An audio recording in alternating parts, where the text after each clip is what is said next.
श्रीमन्नारायण नारायण नारायण श्रीमन्नारायण नारायण नारायण श्रीमन्नारायण नारायण नारायण।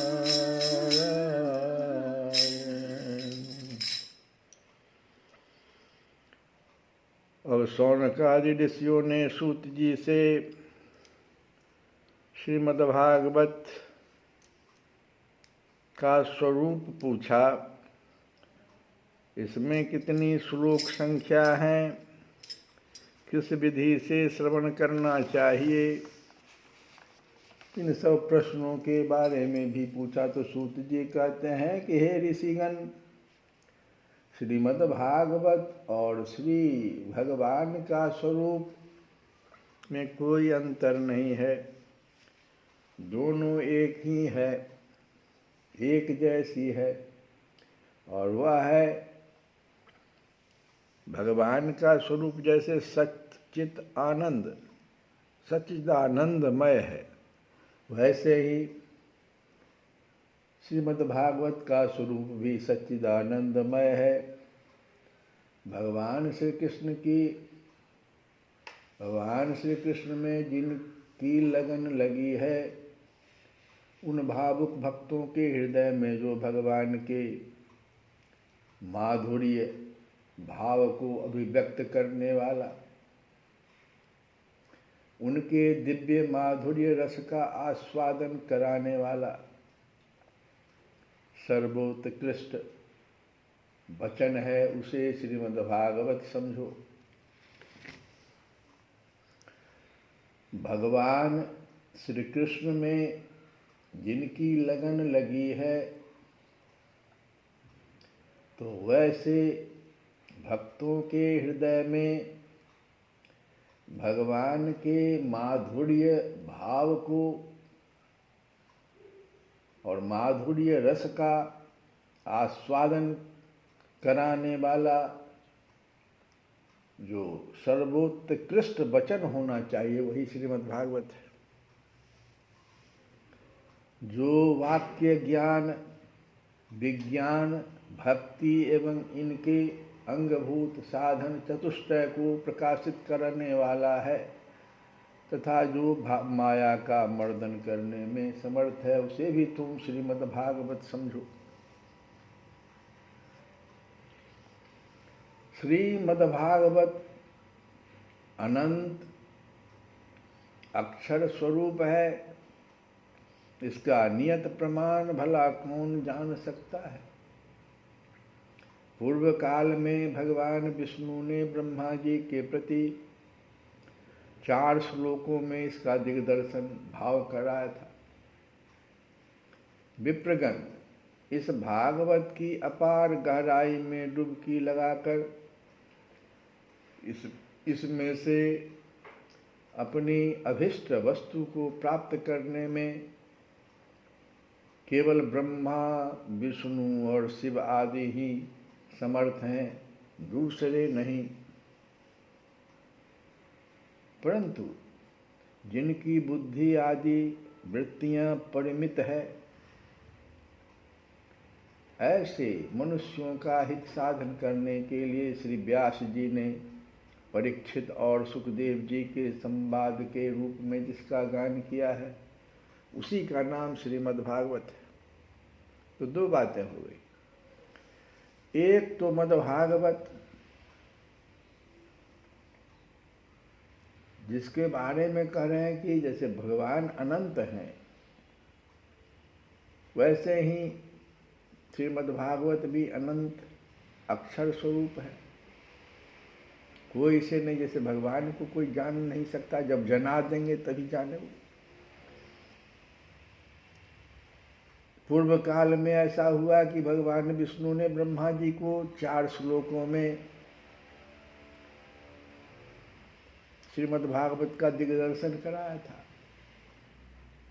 और इसकी इतनी गहराई है श्रीमद् भागवत की कि इसमें डुबकी लगाकर सिर्फ 3 ब्रह्मा, विष्णु और शिव ही इसमें डुबकी लगाने में समर्थ हैं और अपनी अभिष्ट वस्तु को प्राप्त करने में समर्थ हैं। ब्रह्मा जी जो चाहते हैं कि सृष्टि की रचना हम कैसे करें, तो श्रीमद् भागवत में जब डुबकी लगाते हैं तो उनको ज्ञान हो जाता है।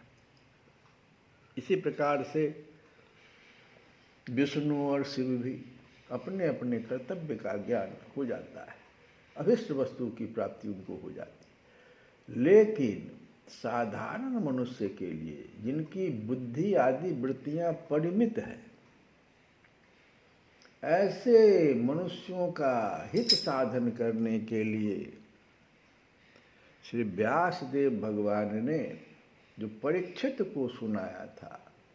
व्यास देव जी ने अपने पुत्र सुखदेव जी को सुनाया था, और सुखदेव जी ने जो परीक्षित को सुनाया था, उन लोगों का जो संवाद है वह जो जिस रूप में है गान किया गया है, उसी का नाम हम अभी श्रीमद् भागवत में जो सुनाने जा रहे हैं, सो कहते हैं। उस ग्रंथ की श्लोक संख्या जो व्यास जी ने सुखदेव जी को और सुखदेव जी ने परीक्षित को सुनाया था, उसमें श्लोक संख्या तुम पूछे हो, तो श्लोक संख्या उसमें 18,000 है।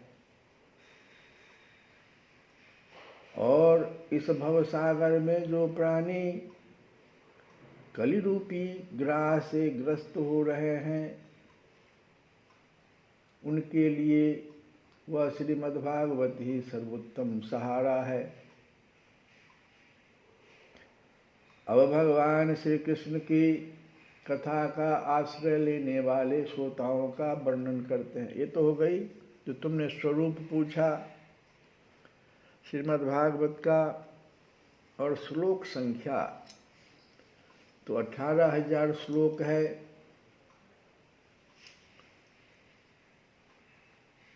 अब कहते हैं कि श्रोता तुमने पूछा, तो श्रोता भी दो प्रकार के माने गए हैं, एक उत्तम होते हैं तथा एक अधम है। उत्तम श्रोता जो होता है उसमें सुख, जैसे सुखदेव महामुनि, और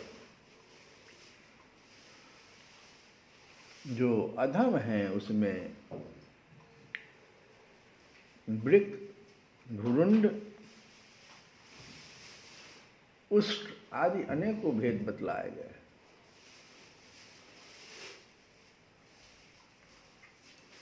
अब जैसे चातक का उदाहरण देते हैं। चातक जो है, वास्तव में चातक पपीहा का नाम है। तो पपीहा क्या करता है, बादल से बरसते हुए जल में ही अपना अस्पृहा रखता है, दूसरे जल को छूता ही नहीं। इसी प्रकार से जो श्रोता सब कुछ छोड़कर केवल श्री कृष्ण संबंधी शास्त्रों के श्रवण का व्रत ले लेता है, उसे ही चातक कहा गया है।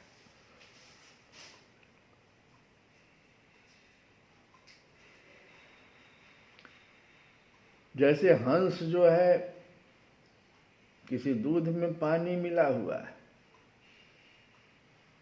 लेकिन वो निर्मल दूध को ग्रहण कर लेता है, जल को अलग कर देता है, पानी को छोड़ देता है।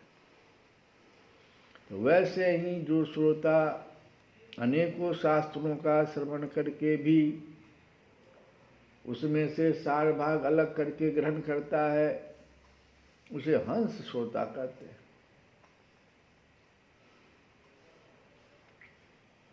अब जिस प्रकार से भली भांति पढ़ाया हुआ तोता अपनी मधुर वाणी से शिक्षक को तथा पास आने वाले दूसरे लोगों को भी प्रसन्न करता है, उसी प्रकार जो श्रोता कथावाचक व्यास के मुंह से उपदेश सुनकर उसे सुंदर और परिमित वाणी में पुनः सुना देता है, और उसके सुना देने से व्यास एवं अन्यान्य श्रोताओं को अत्यंत आनंदित कर देता है, ऐसा श्रोता फिर सुख कहलाता है। जैसे क्षीर सागर में मछली मौन रहकर और पलक आंखों से देखती हुई सदा दुग्ध पान करती रहती है, उसी प्रकार जो कथा सुनते समय निर्निमेष नयनों से देखता हुआ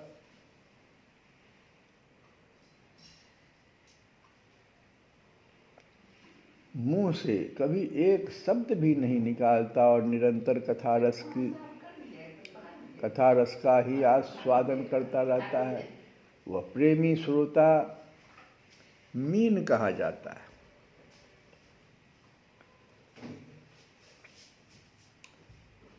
तो ये जो हो गए उत्तम श्रोताओं के भेद जो तुमने पूछा। अब अधम श्रोता, इसको अवर श्रोता भी कहते हैं, अधम श्रोता, इसमें वृक्क भेड़िए को कहते हैं।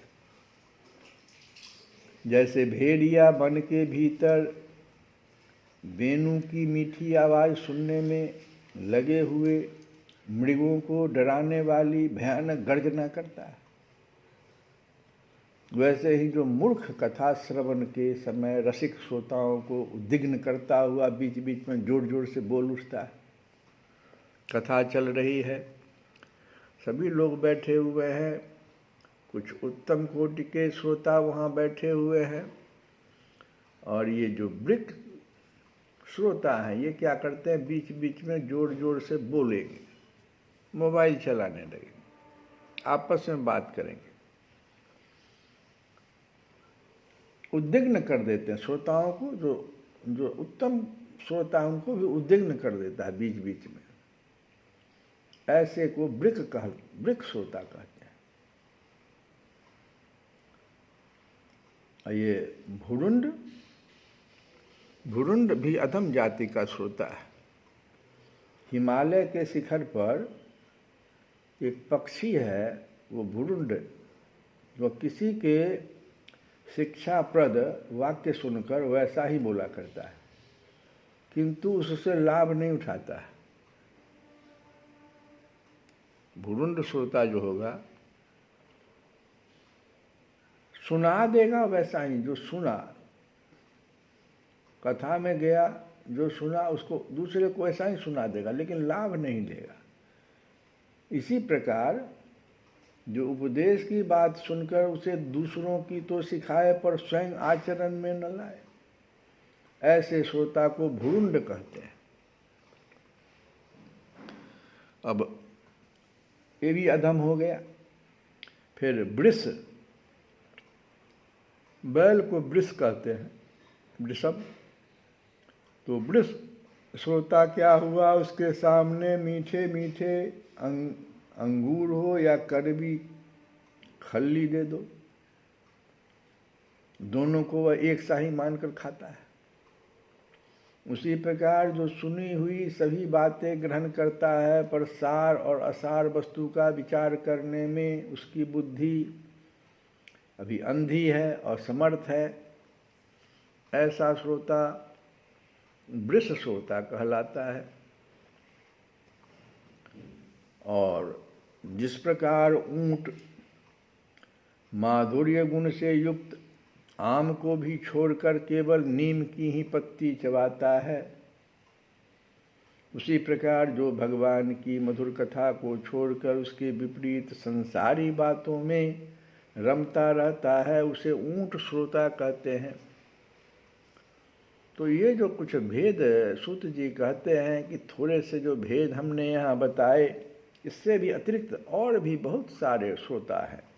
इसके अतिरिक्त प्रवर अवर दोनों प्रकार के श्रोताओं के और भी भेद में कहते हैं, भ्रमर है, गधा है, आदि बहुत सारे हैं, बहुत से भेद हैं।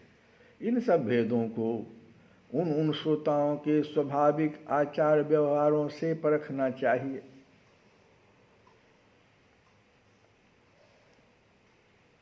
अब देखो कथा में कैसे जाना चाहिए, तो जो वक्ता के सामने उन्हें विधिवत प्रणाम करके बैठे और अन्य संसारी बातों को छोड़कर केवल श्री भगवान की लीला कथाओं को ही सुनने की इच्छा रखे, समझने में अत्यंत कुशल हो, नम्र हो, हाथ जोड़े रहे, शिष्य भाव से उपदेश ग्रहण करे और भीतर श्रद्धा तथा विश्वास रखे। इसके सिवा जो कुछ सुने उसका बराबर चिंतन करता रहे। जो बात समझ में न आए पूछे और पवित्र भाव से रहे तथा श्री कृष्ण के भक्तों पर सदा ही प्रेम रखता हो, ऐसे ही श्रोता को वक्ता लोग उत्तम श्रोता कहते हैं। ये तो हो गए कि दो बातें, दो प्रश्नों का उत्तर। एक तो स्वरूप कैसा है श्रीमद् भागवत का, कितने श्लोक संख्या, और दूसरी बात जो श्रोता कितने प्रकार के होते हैं। अब हम लोग कल की कथा में फिर वक्ता के बारे में भी सुनेंगे।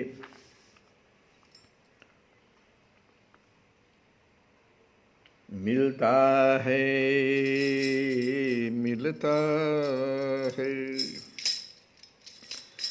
मिलता है सच्चा सुख केवल, मिलता है सच्चा सुख केवल, भगवान तुम्हारे चरणों में, भगवान तुम्हारे चरणों में, भगवान तुम्हारे चरणों में। तो यह विनती है पल छिन छिन की, रहे ध्यान तुम्हारे चरणों में, ध्यान तुम्हारे चरणों में, ध्यान तुम्हारे चरणों में। जिह्वा पर तेरा नाम रहे,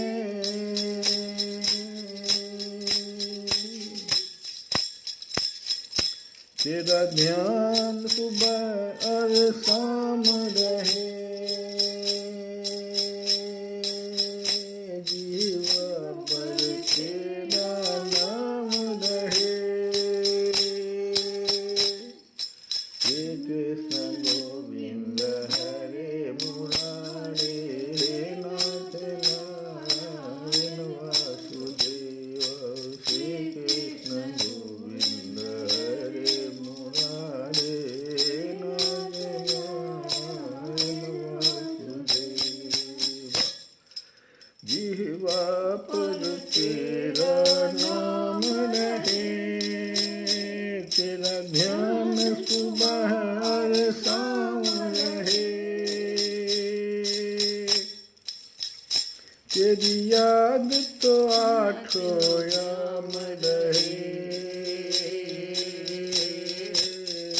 रहे ध्यान तुम्हारे चरणों में, रहे ध्यान तुम्हारे चरणों में, रहे ध्यान तुम्हारे चरणों में। मिलता है सच्चा सुख केवल, भगवान तुम्हारे चरणों में। हे कृष्ण गोविंद हरे मुरारे, हे नाथ नारायण वासुदेव।